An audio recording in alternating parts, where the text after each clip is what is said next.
Comenzamos.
Muy buenas tardes, los saluda Silvia Torres Morales, socia de Torres y Torres Lara Abogados. En nombre del grupo Torres y Torres Lara les damos la bienvenida a nuestro webinar que hemos denominado Programas de Cumplimiento Normativo, la necesidad de prevenir contingencias, evento dirigido a empresarios y público en general interesados en esta temática.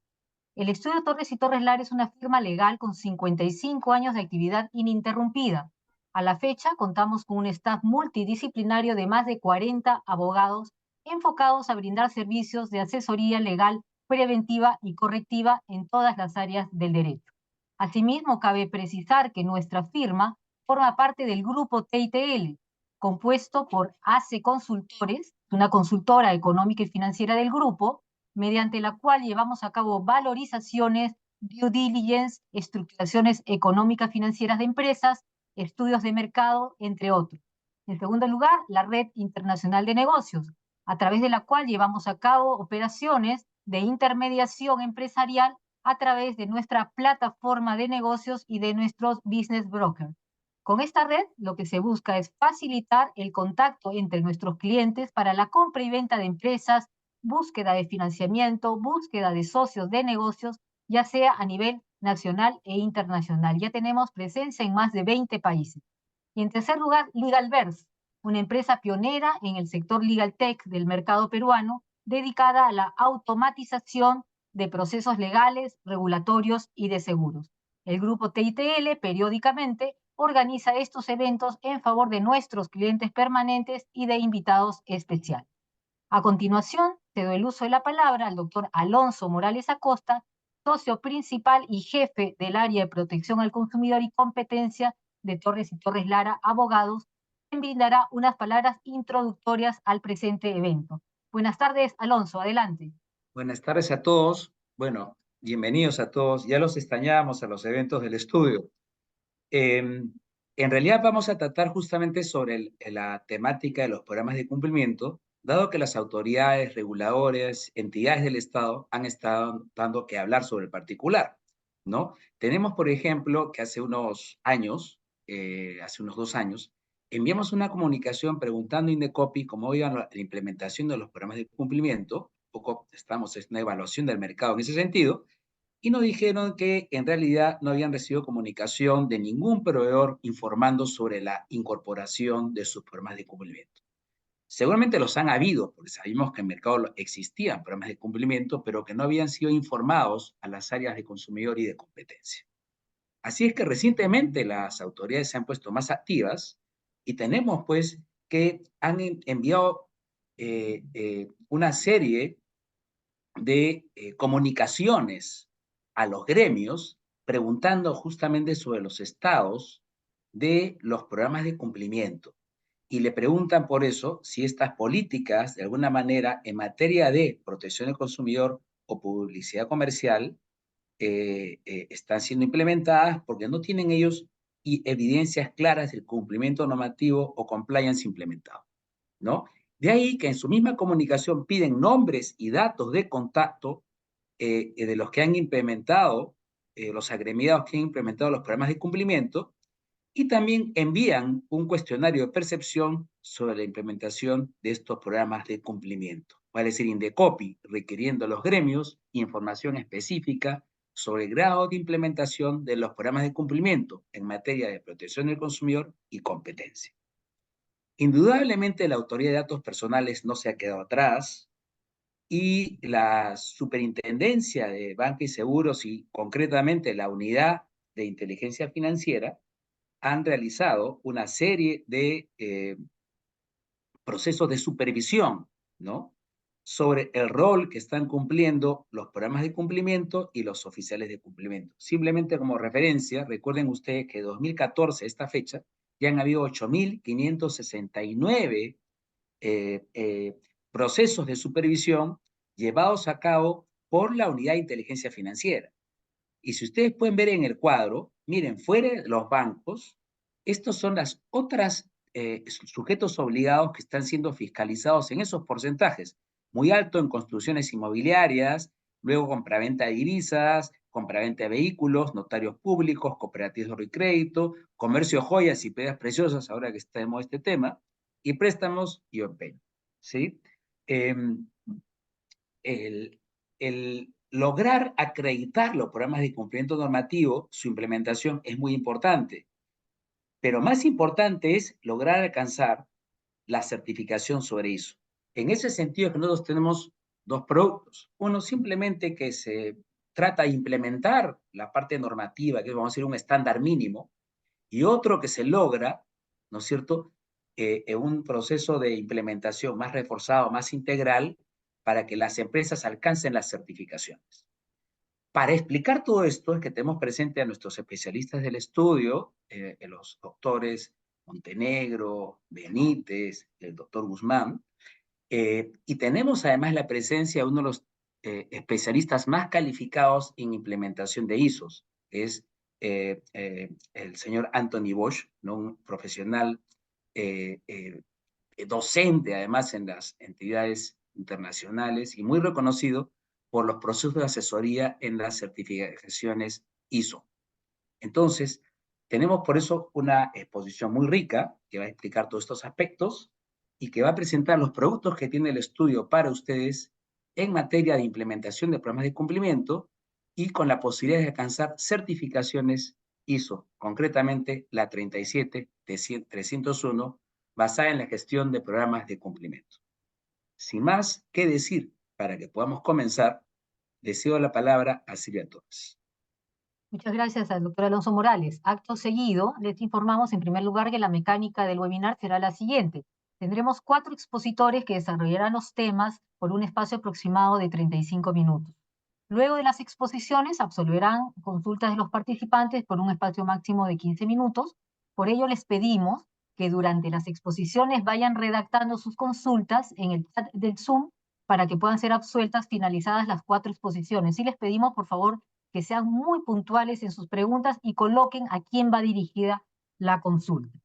Respecto a las diapositivas que iremos compartiendo con ustedes mientras duren las exposiciones, no se preocupen, estas serán enviadas a sus correos a más tardar el día de mañana, junto con una encuesta que pedimos la llenen para poder seguir mejorando.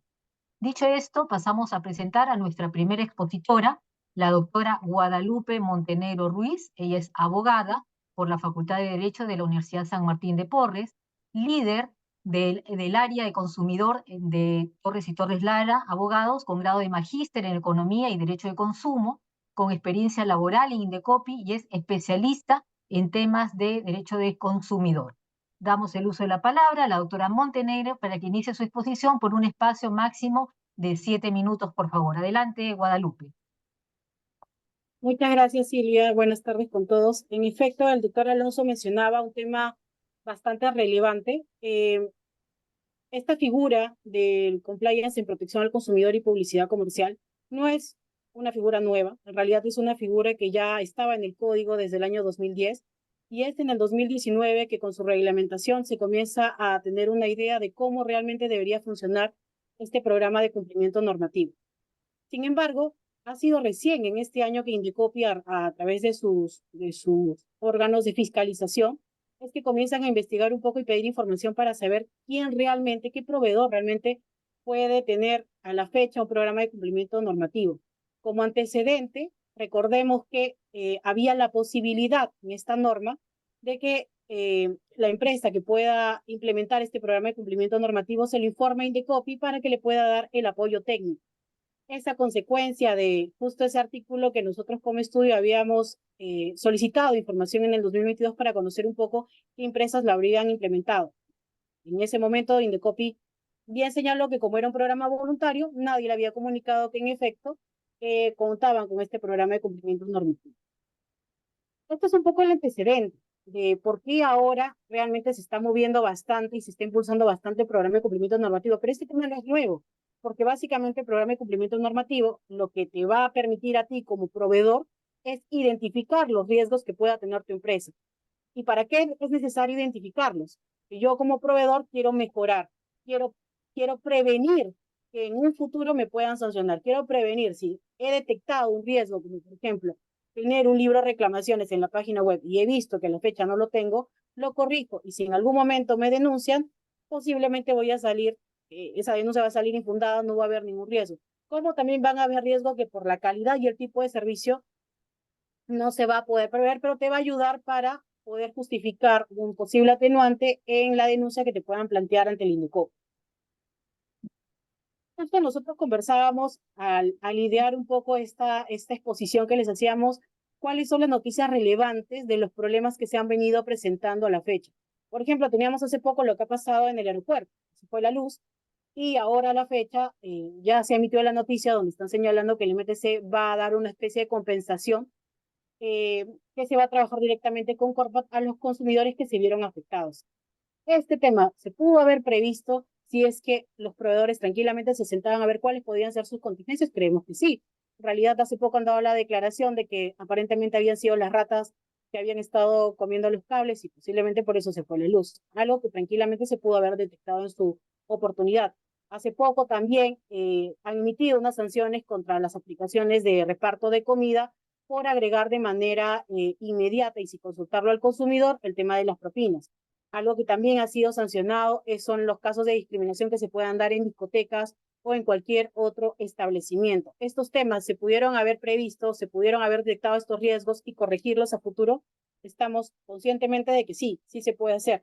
Y algo que no sé si el doctor Alonso lo mencionó en su exposición y si no lo vamos a tocar de manera también más recurrente, es el famoso caso del presidente que se ha generado con las sanciones a los gerentes generales. En el caso de un inmobiliario, donde se habla ahora de que aparentemente es un cambio de criterio, donde ya están sancionando a los gerentes y nosotros hemos hecho una evaluación de las resoluciones que ha emitido el Indecopi y tampoco es tan cierto que ha sido un cambio de criterio. Sí lo vamos a evaluar más adelante. Como principal concepto, debemos entender que un programa de cumplimiento, en este caso el programa de cumplimiento de protección al consumidor y publicidad comercial, debe tener una estructura necesaria para poder llevarlo a cabo. Lo primero que les he venido comentando, la identificación de riesgos. Sin identificación de riesgo yo no voy a saber dónde va a estar abarcado mi problema y cómo lo voy a poder corregir o subsanar más adelante. La evaluación de ese riesgo lo vamos a clasificar. ¿Es un riesgo que se pueda subsanar para no volverse a cometer? Es un riesgo que por la propia operación de mi servicio, por ejemplo, en los casos de banco, se me ocurre, el tipo de actividades, operaciones no reconocidas, ¿se van a poder evitar? No, porque a veces esto depende realmente de terceros. Entonces, tengo que yo evaluar mis riesgos para poder identificar qué puedo subsanar y qué me va a ayudar en un futuro tal vez a mitigar una posible sanción por parte del Indecopi. La mitigación de riesgos, establecer políticas, procedimientos, designar un oficial de cumplimiento que pueda estar verificando todas estas evaluaciones y finalmente un monitoreo. El monitoreo es básico, de nada les va a servir implementar, haber tenido todas sus políticas y trabajarlo de su programa de cumplimiento si es que al final no hacen auditorías de todo el programa de cumplimiento para verificar que en efecto están cumpliendo con las normativas vigentes. Un ejemplo claro y corto. Indecopi hace investigaciones de oficio, pero no solo eso, también va como consumidor incógnito a los locales para verificar si en efecto están entregando libros de reclamaciones, si en efecto no se están cometiendo actos de discriminación, entre otros temas. Entonces, un monitoreo nos va a ayudar bastante a poder cerrar el círculo de un buen programa de cumplimiento normativo. ¿Y por qué es necesario ello? Porque ya hemos detectado, les he mencionado algunos casos, pero otros también que hemos visto nosotros como estudio, son grandes problemas. No brindar información relevante, información falsa, no ahorrar el tema de las garantías. Los hemos visto, esto se aplica un montón en temas inmobiliarios, en temas automotrices, las quejas que se presentan. Ustedes, si tienen un buen programa de cumplimiento normativo donde se pueda verificar desde ya qué tipo de quejas presenta el consumidor, van a saber van a detectar dónde pueda estar el problema del servicio o del producto que están ofreciendo en un mercado. Igual lo mismo con los reclamos, la atención al cliente, que es lo que más se sanciona en Indecopi, que es deficiente, discriminatorio, e incluso se puede hasta catalogar como un posible maltrato al consumidor.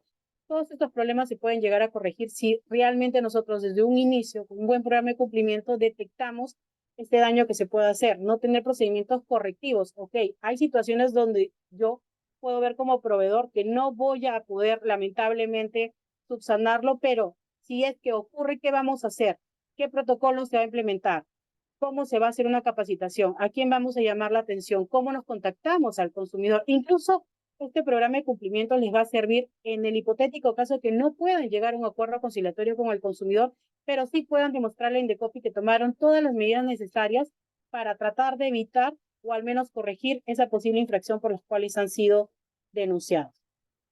Algunos ejemplos de riesgo que es necesario destacarlos en los servicios en específico que hemos visto de la experiencia es, por ejemplo, los temas educativos. Es bastante definido el tema del direccionamiento de los útiles escolares, el tema del libro registro de incidencias, el tema de no cobrar cuotas extraordinarias como bingos o como cualquier otro concepto que no sea la matrícula en las pensiones. Si nosotros lo detectamos a tiempo, lo podemos evitar, y no solamente ello, sino tratar de prevenir cualquier posible infracción que se pueda dar a futuro. En los servicios inmobiliarios es bastante tema denunciable la no entrega de los departamentos. De hecho, hace poco ha salido un pronunciamiento en donde por la no entrega del departamento no solamente sancionaron a la inmobiliaria, sino que ordenaron como medida correctiva que se le pague al consumidor todos los meses que alquiló un departamento hasta esperar que le entreguen el inmueble en materia de controversia.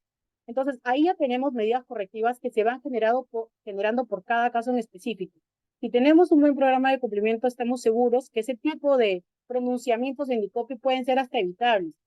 Lamentablemente, a veces las defensas no son las adecuadas y se generan este tipo de pronunciamientos.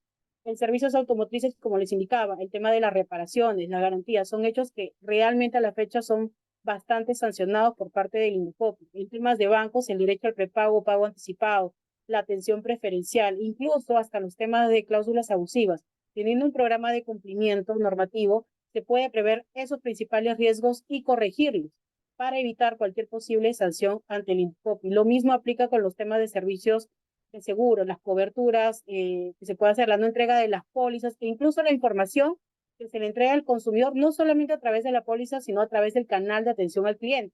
Ya nos ha pasado que hemos visto que la información que se le da al consumidor directamente no siempre va de la mano con la documentación que se le entrega.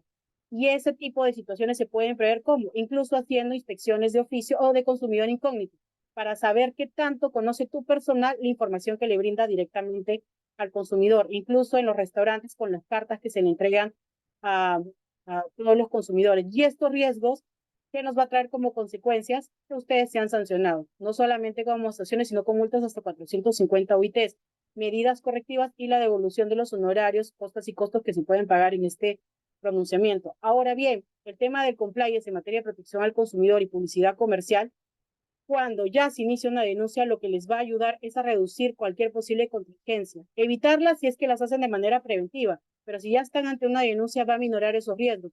Por ejemplo, presento mi cumplimiento normativo en una posible sanción donde tenga 5 ITs, posiblemente les van a reducir esta sanción hasta llegar a una amonestación.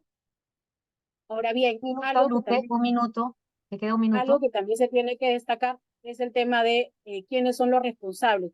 Y aquí voy a irme de frente al famoso pronunciamiento que ha emitido la Sala de Protección al Consumidor respecto a los gerentes de las inmobiliarias.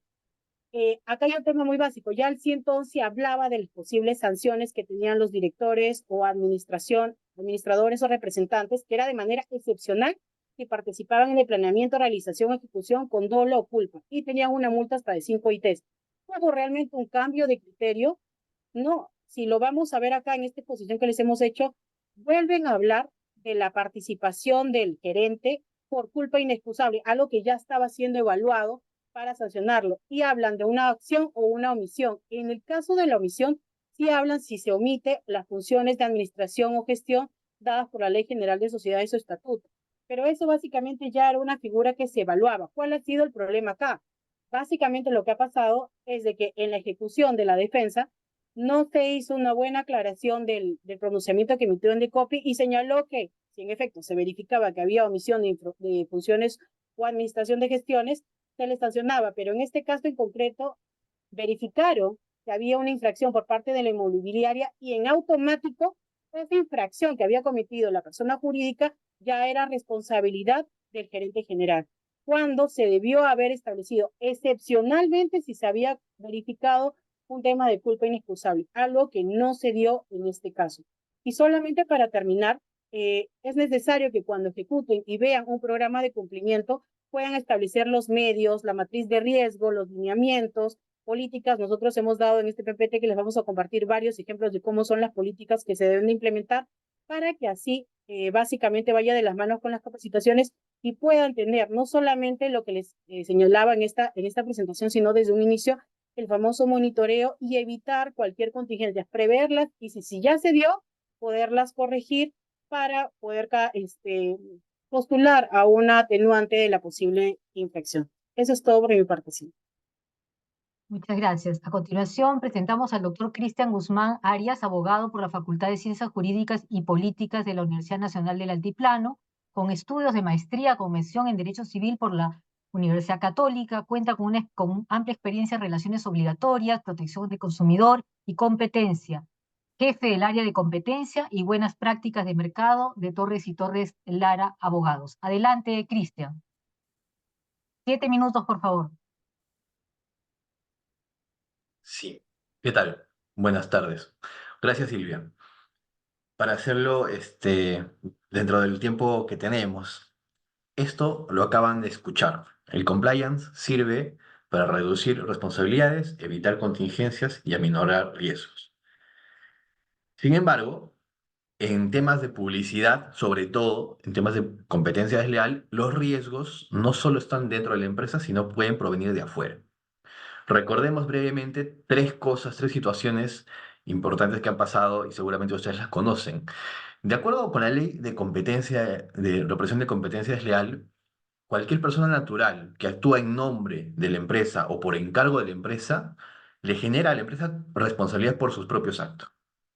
Bueno, los gerentes y administradores no son propiamente terceros ajenos a la empresa, pero por ejemplo, si es que hay un gerente o un administrador de un local comercial, y con sus actos, que no son necesariamente acorde a la marca, le genera un riesgo a la empresa, pasa lo que sabemos nosotros del restaurante famoso de la Costa Verde que tuvo que cerrar por una denuncia de discriminación, ¿no? Por utilizar el servicio o el espacio de personas con discapacidad y no permitírselo usar a los clientes.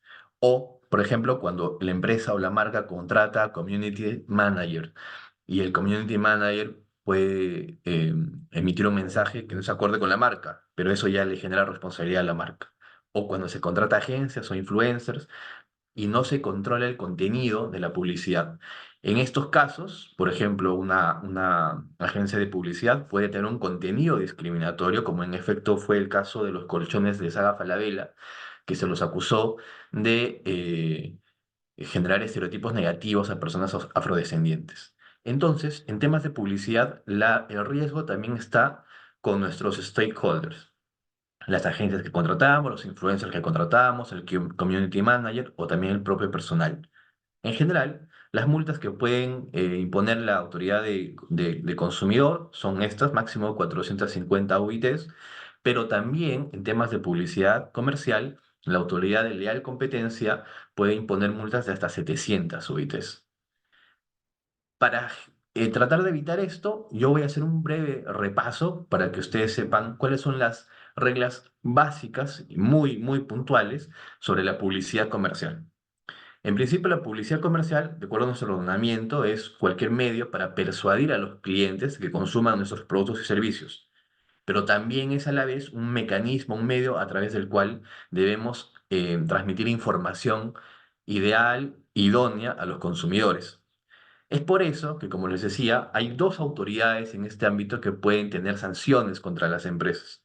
La Autoridad de Protección al Consumidor, cuando, por ejemplo, la información trasladada a través de la publicidad no es veraz, suficiente, oportuna, o la Autoridad de Leal Competencia también, cuando la publicidad propiamente dicha tiene engaño, confusión, denigración y tiene multas de hasta 700 UITs.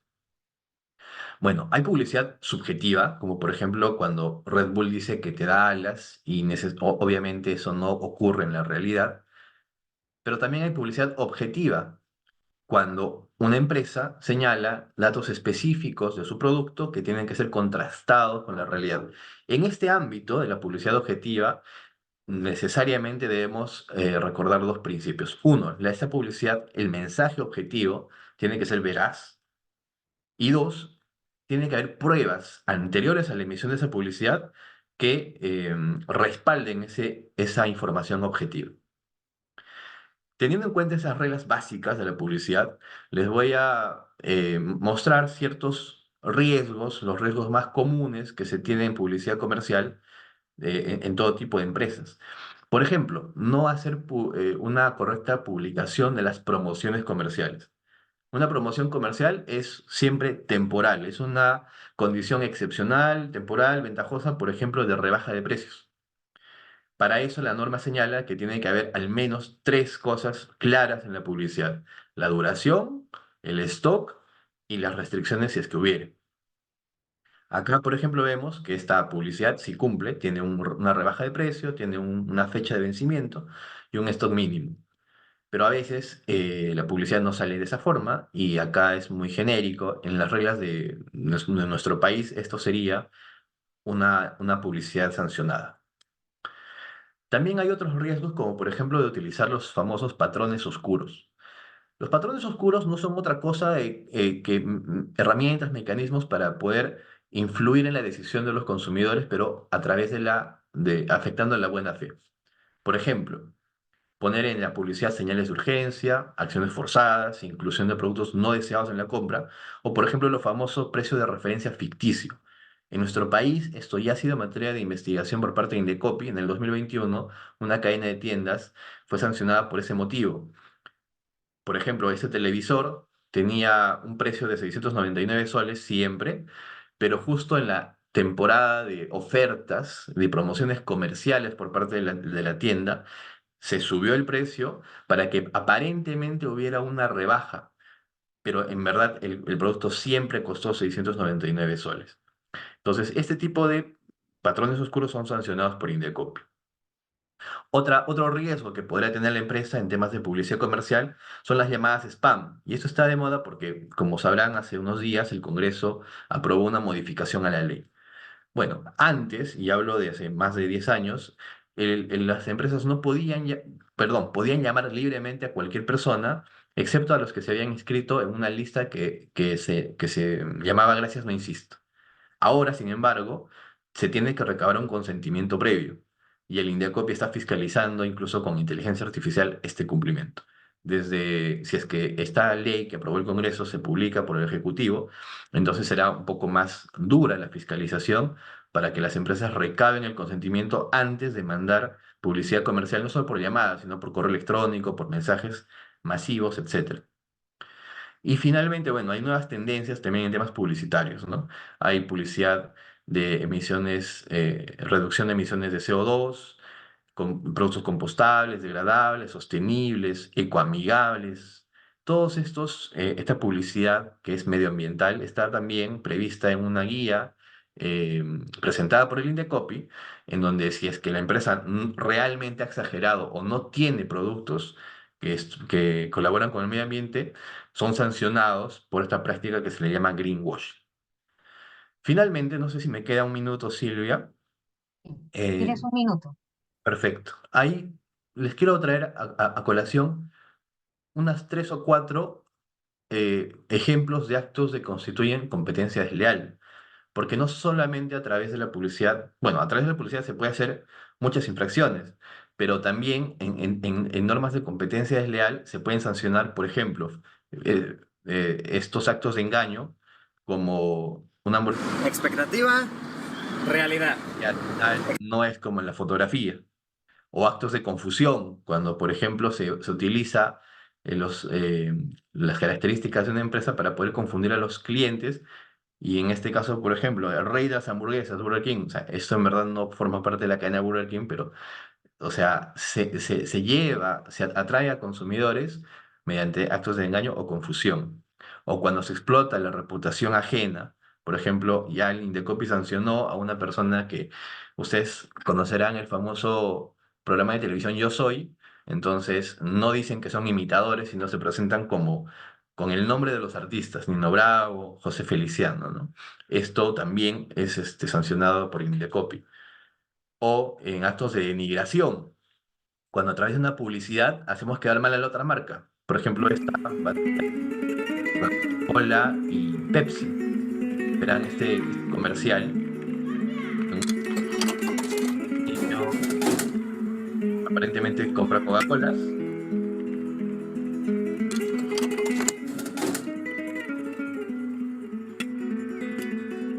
Pero al final lo hace para poder alcanzar el botón de Pepsi, ¿no? Entonces, esta puede ser una publicidad denigratoria de Pepsi hacia Coca-Cola. Y así puede haber más publicidad que lo pueden ver después cuando les mandemos el PPT. Y finalmente está, por ejemplo, actos de comparación. No sé, Entre los néctares de naranja PET 1 litro, usted puede elegir Granini a base de zumo concentrado o Don Simón, hecho con zumo exprimido directo de las naranjas. bueno, acá se hace una alusión explícita a otra marca y se está diciendo de que la marca que publicita es natural y la otra no. Tendría que ser cierta esa afirmación para que no sea sancionada. En fin, con eso concluyo. El compliance va a servir para que todas estas reglas que les he mostrado, estos deberes, estas obligaciones legales inclusive, y los estándares propios de la empresa, compatibilicen y que puedan ser manejadas adecuadamente para evitar responsabilidades. El compliance básicamente va a ser una herramienta útil para nosotros para poder manejar todas estas obligaciones, tanto legales como internas, y al final no caigamos en ciertos riesgos legales. Eso es todo. Muchas gracias. Muchas gracias, Cristian. A continuación, presentamos a la doctora Joana Benítez Iriarte. Ella es abogada por la Facultad de Derecho de la Universidad San Martín de Porres, con estudios de posgrado en temas bancarios y finanzas corporativas, especialista en temas de prevención de lavado de activos, forma parte del área corporativa de Torres y Torres Lara Abogados. Adelante, Joana, por favor. Muchas gracias, Silvia. Buenas tardes con todos.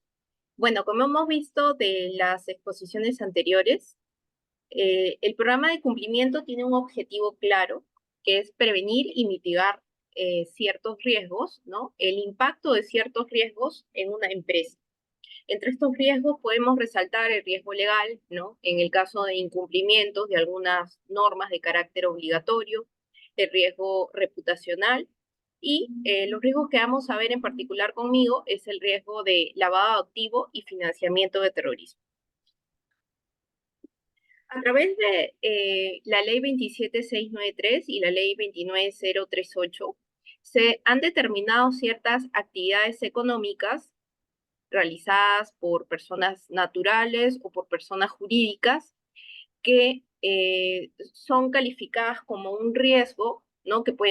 Porque pueden ser utilizadas como un medio para lavar activos o como financiar actividades terroristas.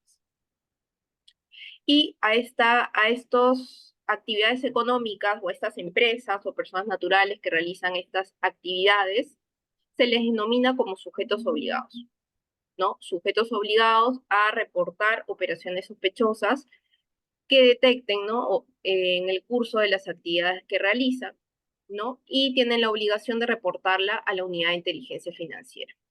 Ahora quisiera resaltar algunos sujetos obligados que son bastante fiscalizados por la unidad de inteligencia financiera en los últimos años porque representan algún riesgo mayor, ¿no?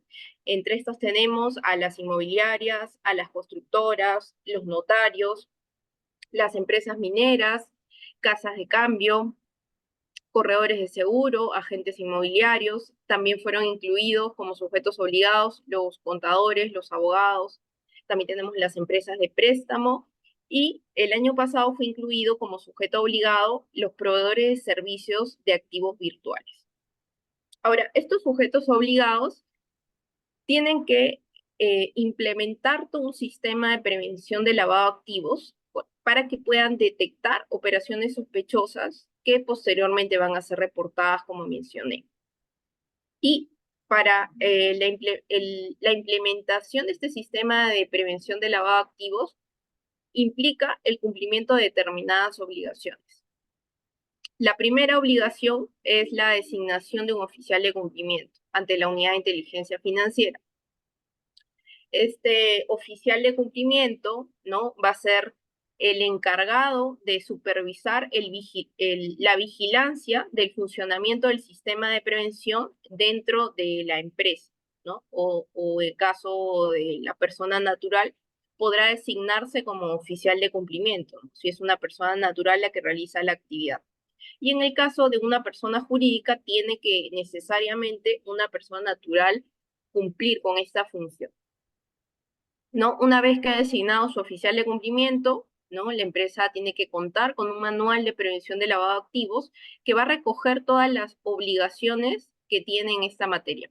Por ejemplo, el adecuado conocimiento del cliente, el adecuado conocimiento de los trabajadores, sobre el registro de operaciones, sobre el reporte de operaciones sospechosas ante la Unidad de Inteligencia Financiera, las señales de alerta, los programas de capacitación que va a tener que implementar, ¿no?, entre otros.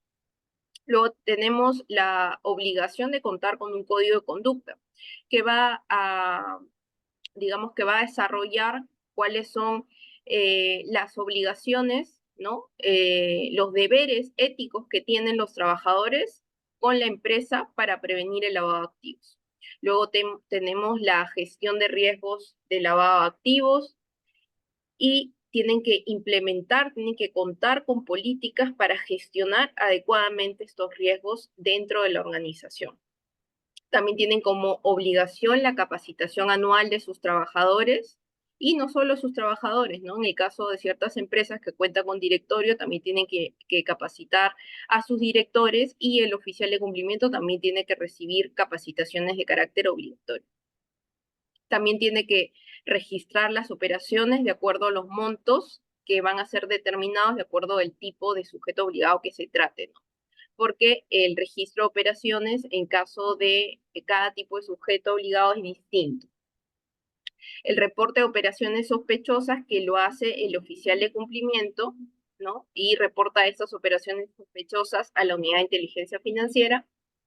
Y también tenemos, a través del oficial de cumplimiento, tiene una obligación anual, que es la elaboración de un informe que contiene el grado de cumplimiento, ¿no?, de todo este sistema de prevención de lavado de activos, y tiene una determinada fecha de cumplimiento anualmente. Ahora, el incumplimiento de estas obligaciones, que son recogidas en normas específicas para cada sujeto obligado o para grupos de sujetos obligados, acarrea la imposición de sanciones por parte de la Unidad de Inteligencia Financiera, ¿no?, que pueden ser impuestas tanto a la persona natural que realiza la actividad económica, ¿no?, que es considerado como sujeto obligado, o a la persona jurídica, ¿no?, pudiendo imponer sanciones de carácter leve, grave o muy grave, ¿no? Como ejemplo, tenemos, en el caso de personas naturales, si se trata de una infracción de carácter leve, puede amonestarlo o puede imponerle una multa no menor de 0.15 a 3 UITs. En el caso de una persona jurídica, puede amonestarlo o imponerle una multa no menor de 0.5 a 10 UITs. En el caso de infracciones muy graves, una multa de 0.5 a 6 UITs. Por ejemplo, la designación, el no cumplir con la designación de un oficial de cumplimiento califica como una infracción de carácter grave, ¿no? Entonces, en el caso de personas jurídicas, puede imponer una multa de 2 UITs, ni mayor a 20 UITs, y en el caso de infracciones muy graves, que es, por ejemplo, el vulnerar el deber de reserva, por ejemplo, si el sujeto obligado, a través del oficial de cumplimiento, ha reportado una operación como sospechosa a la unidad de inteligencia financiera, este no puede compartir esta información con el cliente, con la persona que ha sido reportada, ¿no? Sobre la operación, ni detalles de esta operación con terceros. Y la vulneración de este deber de reserva, ¿no? Se considera como una infracción de carácter muy grave en el caso de personas naturales, sancionado con multa de 4 ni mayor de 15 UITs, y en el caso de personas jurídicas puede llegar la multa hasta 100 UITs. Ahora, en la página de la SBS, esta publica a los sujetos obligados que han sido sancionados, ¿no? En lo que va del 2024, 33 sujetos obligados han sido sancionados y ya tienen sanción firme. Por ejemplo, acá podemos ver a Honda del Perú, ¿no? Que ha sido sancionado por no comunicar la designación de su oficial de cumplimiento del oficial de cumplimiento a la UIF, ¿no? Que califica como una infracción de carácter grave. También tenemos a una minera Anadel, ¿no? Que también fue sancionado por no designar su oficial de cumplimiento. Tenemos a un notario que también fue sancionado, pero en este caso por incumplir con la implementación de medidas correctivas dispuestas por la superintendencia, ¿no? Porque ha recibido esto implica que este notario recibió una fiscalización por parte de la Unidad de Inteligencia Financiera, le hizo ciertas recomendaciones o observaciones que tenían que ser acogidas en un determinado plazo, y por no haber cumplido con esa obligación, pues le iniciaron un procedimiento sancionador y le impusieron una infracción de carácter grave. También tenemos a una empresa de compra-venta de divisas, Perú Money SAC, por lo mismo, ¿no? No tomar acciones sobre observaciones, no cumplir recomendaciones brindadas por la Unidad de Inteligencia Financiera. También tenemos a empresas de préstamo y empeño, ¿no? El Fondo de Garantía Latinoamericana, y también por el mismo motivo. Entonces, a modo de conclusión, el programa de cumplimiento de prevención de lavado de activos, ¿no? Tiene como objetivo, ¿no? Aminorar el riesgo de lavado de activos, es decir, que el sujeto obligado sea utilizado como un medio para lavar activos, y también tiene como objetivo que el sujeto obligado no sea sancionado administrativamente por la Unidad de Inteligencia Financiera. Y bueno, ahora le doy pase al señor Antonio Bosch, especialista en gestión de riesgos de programas de cumplimiento. Ok, gracias, muchas gracias, Joana. Antes de darle el pase, deseo decir que el señor Antonio Bosch Pujol es director general del Institute of Audit and Its Governance, responsable del área de Governance, Risk, Compliance y Protección de Datos, licenciado en Ciencias Físicas por la Universidad de Barcelona, es poseedor de varias maestrías y certificaciones internacionales como CISA, CIS, CC, TGEIT, SPD, CPDS, LEED, Auditor ISO, entre muchas otras. Es además director del curso de certificación internacional en Compliance con Centrum en la Pontificia Universidad Católica del Perú, y tiene la certificación internacional en protección de datos con la Pacífico Business School. Adelante, Anthony, te escuchamos. Gracias, Silvia. Un placer. Y bueno, un poco para corolario, pues todo eso que han comentado los doctoras Montenegro, el doctor Guzmán y la doctora Benítez ahora, pues al final tenemos un marco internacional de referencia que son las ISOs. Las ISOs es un organismo internacional y se basa en algo que habrán conocido como los SGs. ¿Y qué es un SG? Pues un SG es un sistema de gestión. Sistema de gestión de calidad, sistema de gestión, los famosos 9000, sistema de gestión de seguridad de la información o sistemas de gestión de cumplimiento. ¿En qué se basan los sistemas de gestión?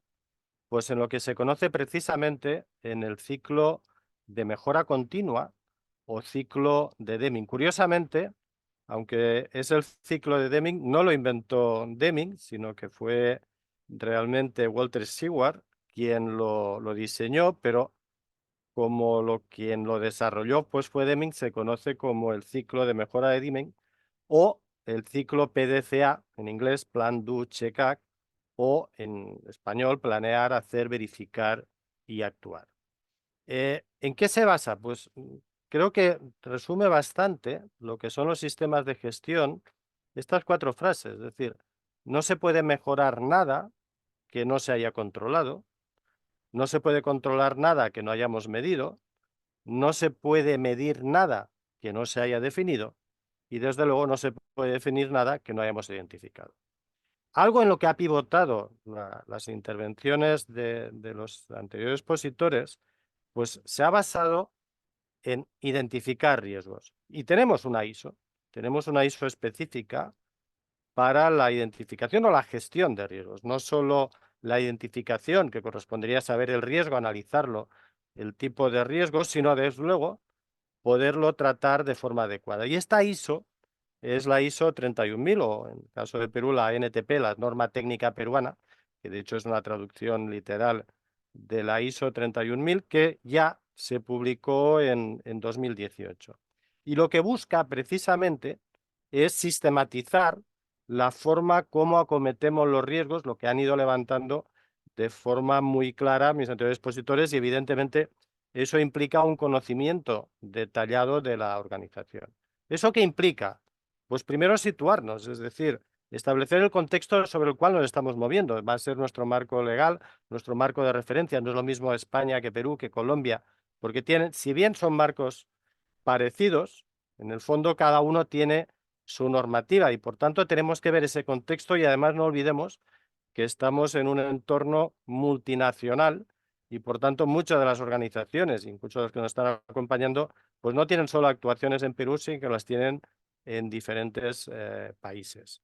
Eso implica, desde luego, identificar los riesgos, es decir, qué puede pasar y cómo puede pasar, y a partir de ahí, que identificamos estos eventos, ver también si tenemos algún tipo de control. Y frente a lo que se basa cualquier sistema de análisis de riesgos es ver la probabilidad de que esto pueda pasar y en el caso de que pase, cuál sería la consecuencia, es decir, cuál sería la afectación sobre la conclusión o sobre la obtención de nuestros resultados o, en definitiva, las posibles sanciones si hablamos de riesgo de cumplimiento. A partir de ahí, lo que hacemos es calcular el nivel de riesgo, establecer los riesgos y lo que nos tenemos que plantear es si este riesgo está dentro de nuestra tolerancia, apetito a riesgo, es decir, aceptamos el riesgo y si no lo aceptamos, lo que tenemos que hacer es tratarlo. ¿Y cómo tratamos el riesgo?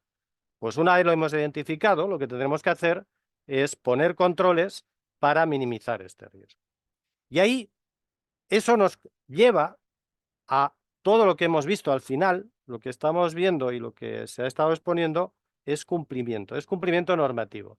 Anteriormente teníamos una ISO que derivaba de una norma española, la 19.600, que ya se convirtió en una norma certificable, es relativamente reciente, del 2021, y lo que nos marca esta ISO, la ISO 37301, como bien comentaba al inicio de la presentación el doctor Alonso Morales, es la que nos va a acreditar cara a terceros, sea Indecopi, sea la SBS, sea la UIF, sea la Autoridad de Protección de Datos, que tenemos un sistema de gestión, con lo cual estamos demostrando la debida diligencia en cuanto precisamente a esa identificación de riesgos y a ese tratamiento. Y en definitiva que estamos cumpliendo esa verificación por parte de terceros. Como comentaba, las ISO se basan en ese ciclo de mejora continua del plan DUCHECAC o el plan hacer, verificar y actuar. Y algo fundamental es que tiene que haber un compromiso a todos los niveles de la organización. Es decir, tiene que ser lo que conocemos como un enfoque holístico que ataña a toda la organización. A partir de ahí, lo que nos va a tocar es identificar precisamente toda esta parte de riesgos. Pero ¿eso qué implica al final? Implica llevar al modelo de gobernanza.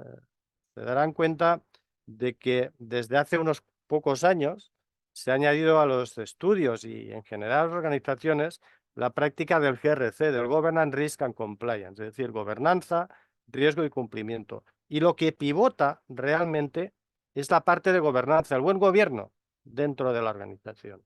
Y ese buen gobierno se sustenta en 6 pilares. El primero, lógicamente, es dar valor a las partes interesadas. No solo a los accionistas, sino a todos los interesados, lo que en inglés hablaríamos de los stakeholders. Segundo, como comentaba, tiene que ser un enfoque holístico, es decir, un enfoque a toda la organización. No nos sirve solo hacerlo con símbolos estancos. Tercero, tiene que ser un sistema de gobierno dinámico. Y esto creo que todos lo hemos visto y lo hemos subrayado con el tema de la pandemia. Aquellas organizaciones que supieron adaptarse, que supieron leer el mercado, la situación, el entorno, pues son organizaciones que han crecido. La plataforma que estamos utilizando hoy, el Zoom. Plataforma que ya hablamos muchas veces, en vez de hacer una videoconferencia, hablamos de hacer un Zoom. Zoom, como tal, esa compañía, antes del inicio de la pandemia era una startup. Había otros grandes monstruos, como podía ser Skype, podía ser Webex, podía ser Cisco. Prácticamente son testimoniales. Zoom lo siguen ver y a partir de ahí pues, se ha convertido en el estándar de facto. Cuarto, y no menos importante, y muchas veces solemos confundirlo, es separar el gobierno de la gestión.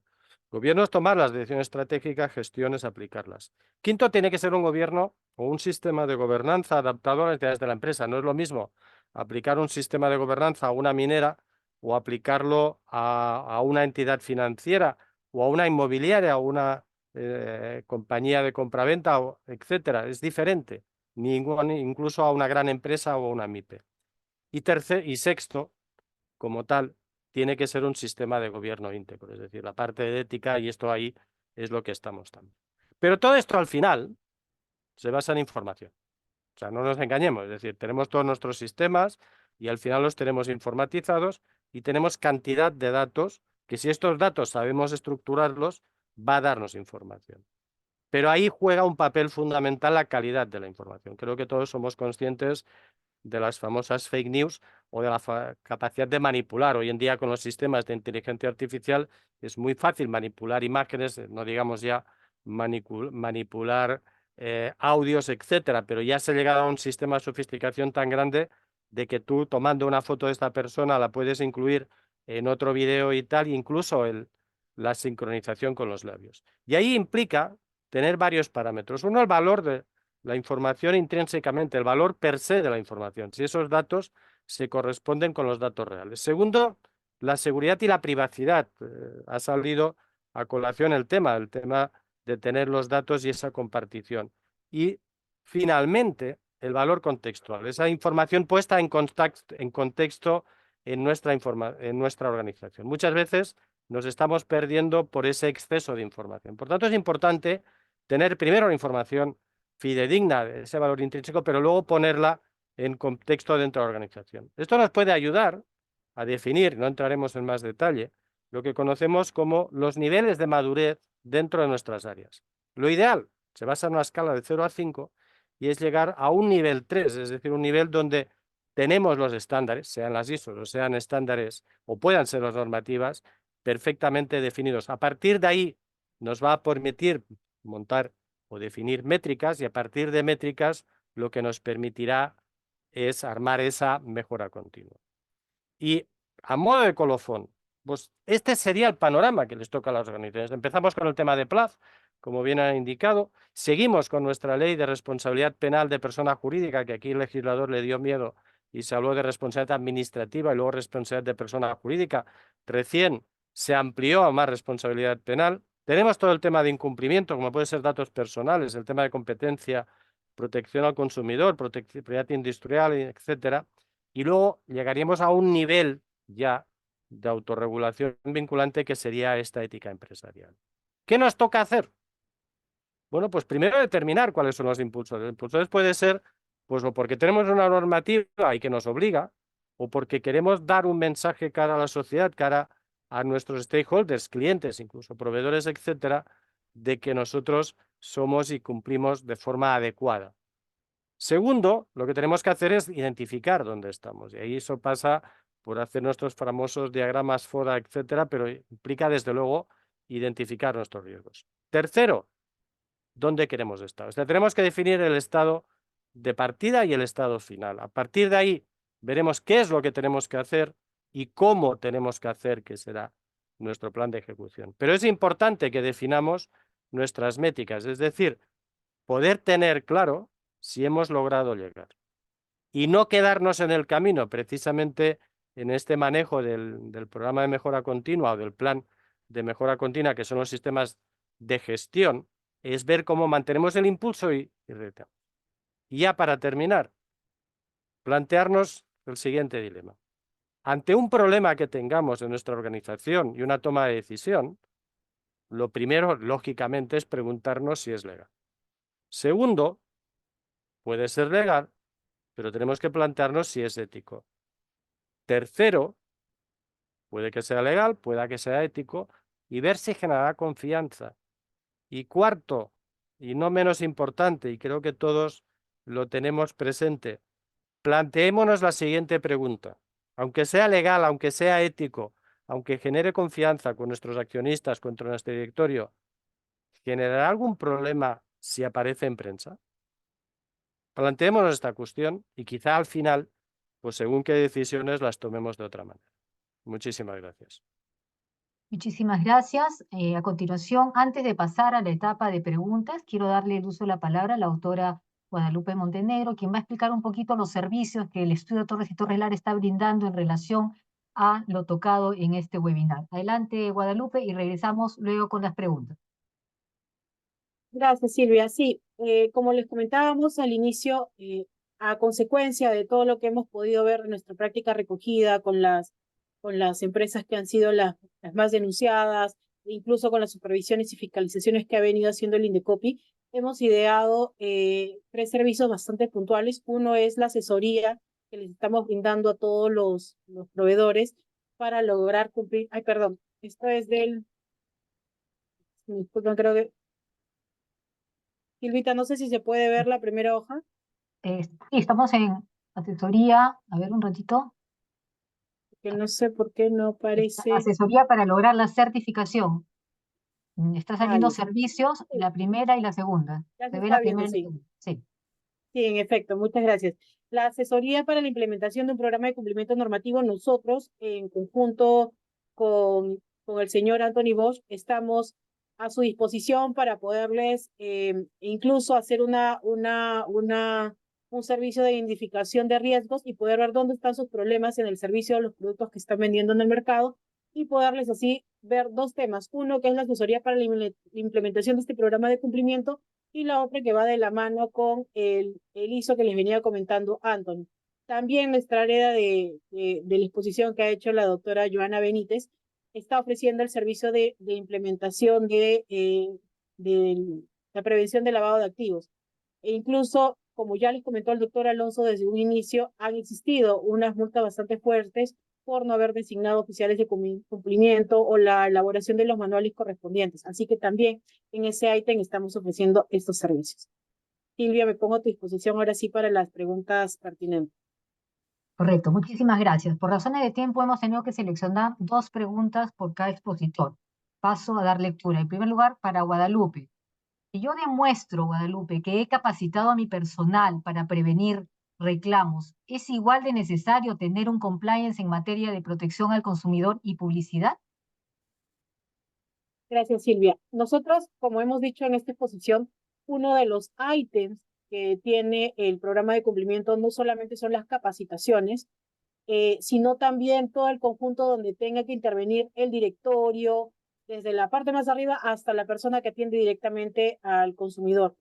Ello también con la elaboración de los documentos, de los protocolos. Entonces, a la pregunta, si solamente capacito en temas de atención de reclamo, ya no es necesario contar con un programa de cumplimiento normativo, nuestra respuesta es que en realidad lo más aconsejable es que tenga algo más completo, que es el programa de cumplimiento normativo, porque no solamente va a abarcar este tema de las capacitaciones que les van a dar a su personal para poder atender unos reclamos, sino también el contar con los documentos, protocolos, manuales correspondientes y las capacitaciones que se dicten no solamente a la persona que atienda directamente al cliente, sino al gerente, al directorio e incluso a las personas en el organigrama correspondientes, y todas estén al tanto de qué va a significar el no atender un buen reclamo o no atender de manera adecuada a un consumidor.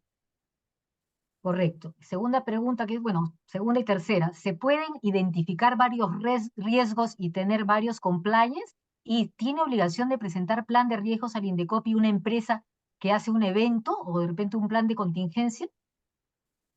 Ya, son preguntas ahí. Si se pueden identificar varios riesgos, sí, y de hecho el señor Anthony Bosch lo venía comentando. No solamente tienes acá una identificación de riesgos en materia de protección al consumidor y publicidad comercial, también lo tienes, por ejemplo, lo que le había expuesto la doctora Joana, la prevención del lavado de activos.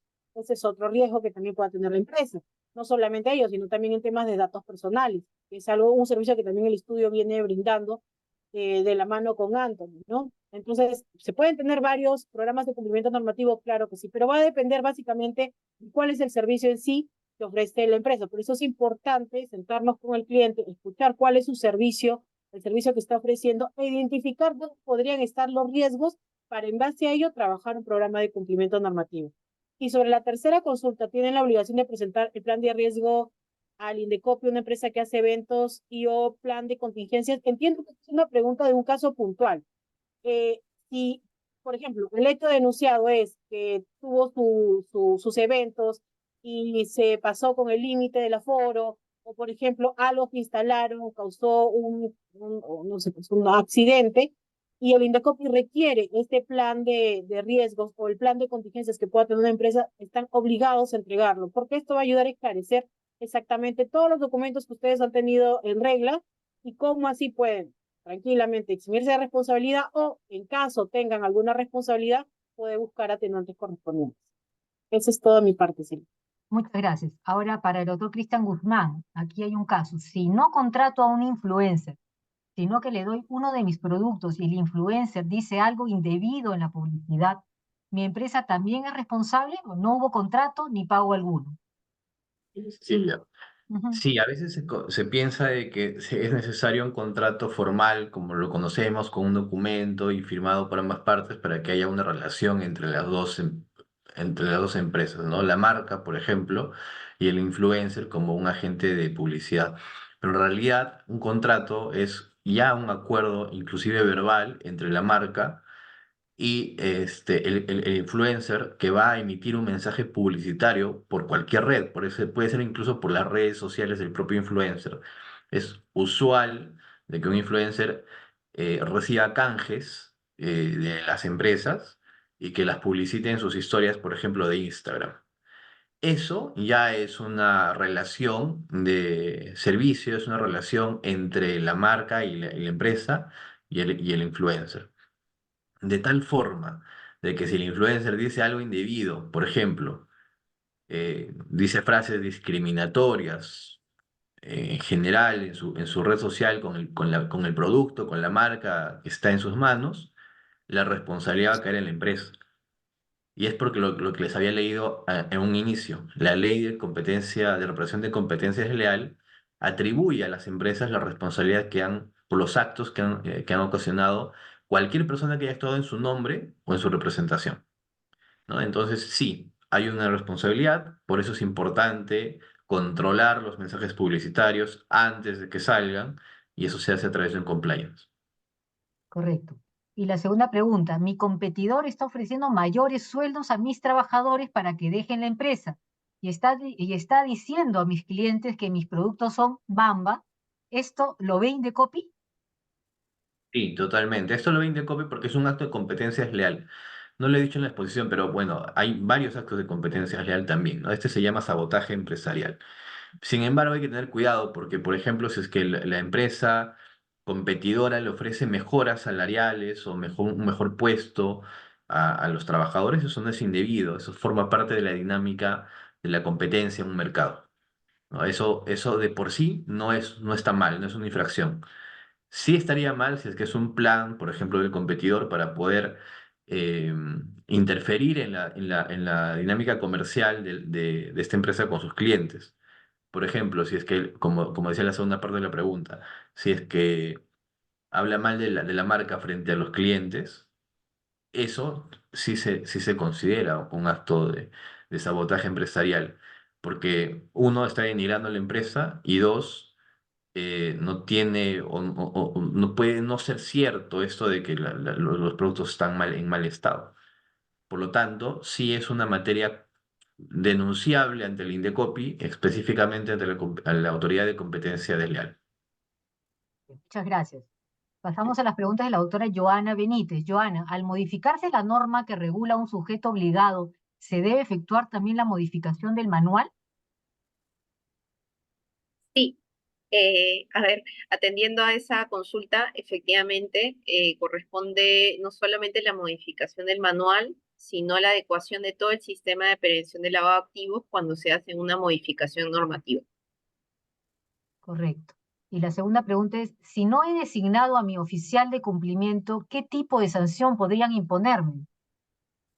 Bueno, en el caso de que no se designe al oficial de cumplimiento, esto se considera como una infracción de carácter grave, ¿no? Que puede ser sancionado, ¿no? Hasta 12 UITs. Correcto. Muchas gracias. Finalmente, las preguntas al señor Anthony Bosch son dos preguntas. La primera sí la dijo, pero de todas maneras, probablemente una persona llegó un poco tarde para que lo concrete. ¿Qué beneficios otorga sacar una ISO como la 37301? ¿Podrías repetirlo, Anthony, por Sí, favor? claro. A ver, una ISO lo que hace en definitiva es acreditar, porque digamos hay dos pasos. Una es la parte, digamos, de consultoría, luego se presenta con otra entidad que es independiente totalmente, que es una certificadora, hay varias en el mercado peruano, que acreditan que los sistemas de gestión, en particular con los de compliance, cumplen dentro de los requisitos de un estándar internacional. La ventaja es obvia, es decir, es demostrar a terceros que nuestra organización cumple con una certificación también dada por un tercero independiente. En definitiva, lo que busca es acreditar a terceros que estamos cumpliendo. Acordémonos, inicialmente esto arrancó con la ISO 9000 de calidad, donde no era un tema obligatorio por parte de ningún regulador, sino que fue una exigencia al final entre organizaciones y una garantía, bien o para ofertar servicios o bien para terceros como pueden ser clientes o proveedores. Correcto. Y finalmente, ¿se puede certificar programas de cumplimiento específico bajo la ISO 37701? ¿Se puede hacer con datos personales? Bueno, no es la 37701, ojo, es la 37301. 301, Aquí, con correcto. el tema, decía Bismarck que hay dos cosas que es mejor no saber cómo se hacen. Las salchichas de Frankfurt y las normas ISO. Bueno, él decía las normas en general. Sí, a ver, si bien digamos que ha habido certificaciones parciales, como puede ser, hubo pues una específica para datos personales que es, dejadme jugar con los números, la 27701, igual que hay una específica de seguridad de la información que es la 27001, normalmente las que terminan en 1 son las que son certificables. Los otros números te ayudan o sirven o dan métricas o dan medidas o dan directrices para cumplirla. Tenemos algunas de específicas, caso de datos personales, como comentaba, hay una además de específica que es seguridad en los sistemas de gestión de privacidad. La 37301 nace con la voluntad de ser una norma general en cuanto a cumplimiento. ¿Por qué hay esta diferenciación con datos personales? ¿Se podría certificar en 37301? Sí.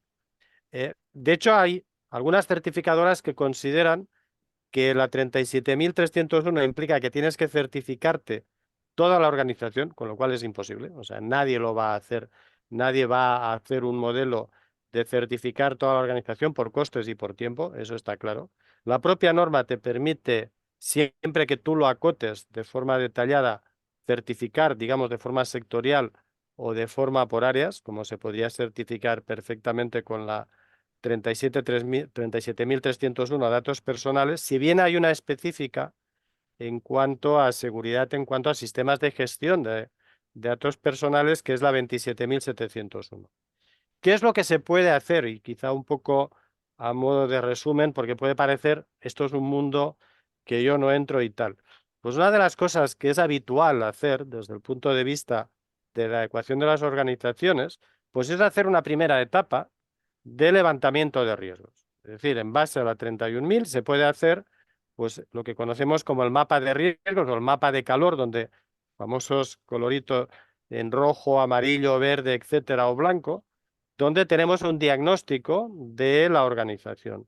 Y eso se puede hacer de forma independiente, lo cual eso implica también pues, optimización de costos, de recursos y de tiempos, y a partir de ahí pues la organización lo que decide es decir, bueno, pues una vez levantados los riesgos, y pueden ser riesgos puntuales en cada una de las áreas que ha comentado Guadalupe, Cristian y Joana, pues a partir de ahí, pues plantearnos de hacer un programa de certificación, es decir, ya ir más allá, pero evidentemente cualquier programa de certificación, Silvia, en este caso, pasa por levantar los riesgos.